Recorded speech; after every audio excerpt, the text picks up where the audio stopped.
মনকে বুঝান মন।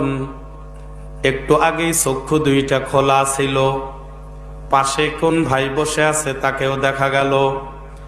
কে সভাপতি হইল, কে কে বক্তব্য দিল, সবাইকে দেখা গেল। এখন যে হঠাৎ করে চক্ষু দুইটা বন্ধ করলাম, পাশে কে বসে আছে এখন তাকেও তো আর দেখা যায় না।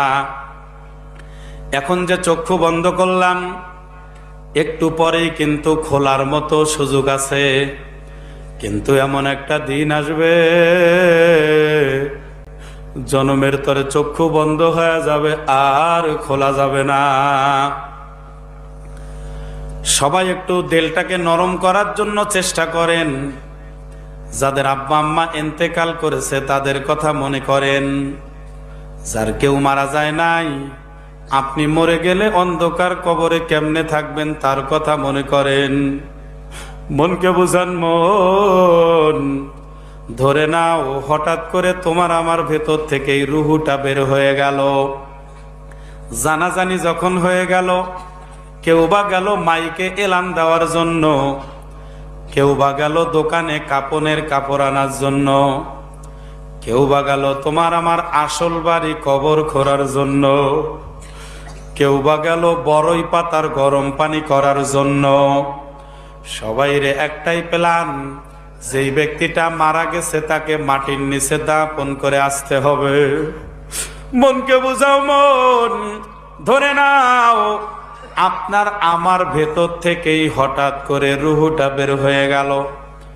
বড়ই পাতার গরম পানি দ্বারা যখন গোসল করানো হয়ে গেল, কাপনের কাপড়ের মধ্যে যখন পেঁচায়া ফেললো, মাথার দিকে যখন বাঁধন দিল, বুঝায়া দিল ওরে মন, এই মাথার বেরেন আর দুনিয়াতে কোনোদিন কাজ করবে না।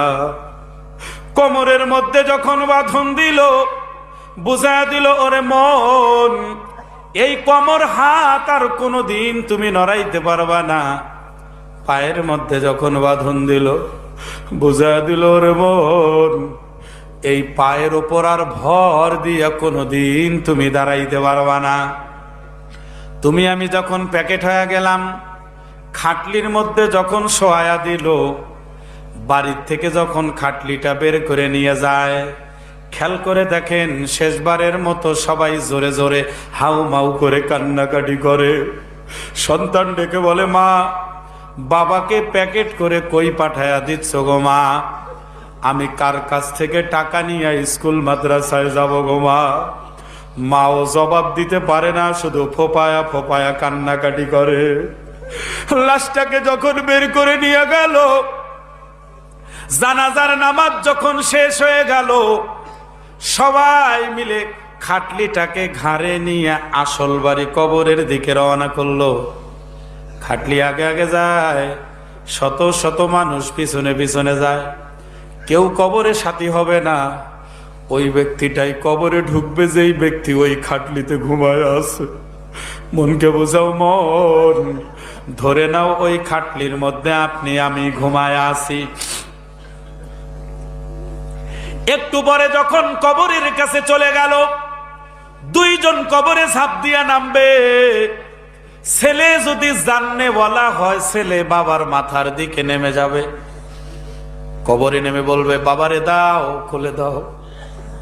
সন্তান যখন বাবারে কোলে নিবে, এমন সময় সন্তান বাবারে কোলে নিছে যেই সময়টা 1 মিনিটও স্থায়ী হয় না। সন্তান বাবাকে কোলে নিয়ে মাটিতে যখন শোয়া দিছে, খেয়াল করে দেখবেন যেই কবরে নিজের ছেলে নামে সেই কবর থেকে উঠতে দেরি হয়। সন্তান বাবার মাথার বাঁধনটা খুলে বাবার মুখটা শেষবারের মতো দেখে নেয়। মাথা সত্তা দিয়া বলে, বাবা, কত কষ্ট করে দুনিয়াতে রেখে তুমি বিদায় নিলা বাবা, আর কোনোদিন দেখা হবে না। এই কথা বলে সন্তান যখন আবার মুখের বাঁধনটা দিয়ে দিল, সবাই কবর থেকে ঝাঁপ দিয়ে উঠে গেল। বাঁশের ছাউনি বিছায়া দিল, হাজার হাজার মন মাটি চাপায়া দিল। দিনের বেলায় যদিও কবর দিল, কবরখানা রাতের মতো অন্ধকার হয়ে গেল। সন্ধ্যা যখন হয়ে গেল, যার যার ঘরে গিয়ে শেষে বাতি জ্বালাইবে। আপনার আমার অন্ধকার কবরে আল্লাহ সারা বাতি জ্বালানোর কেউ আপন হবে না।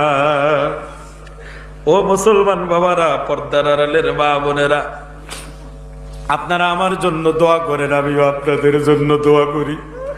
আল্লাহ যতদিন দুনিয়াতে জিন্দা রাখবেন যাতে ইমানি হালতে রাখেন, যেই দিন বিদায় করে নিয়ে চলে যাবেন আল্লাহ যাতে তওবা করে ঈমান নিয়ে কবরে যাওয়ার তৌফিক দান করেন। আল্লাহুম্মা আমিন।